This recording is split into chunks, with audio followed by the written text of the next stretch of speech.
Okay guys, so it's been about 24 hours since I installed these packages yesterday. And this is day 2 after package installation. And what you see happening here is what is called orientation flighting.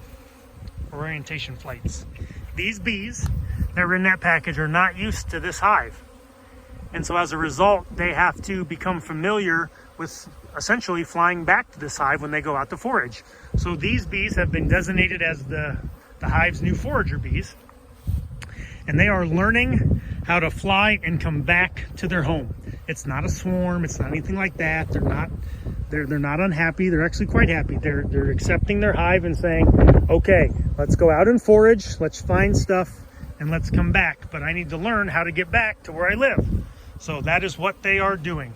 I'm going to kind of go day by day through the packages for everybody who's new to beekeeping, so you have a better understanding of what you're seeing and what you can expect from your bees. Thanks.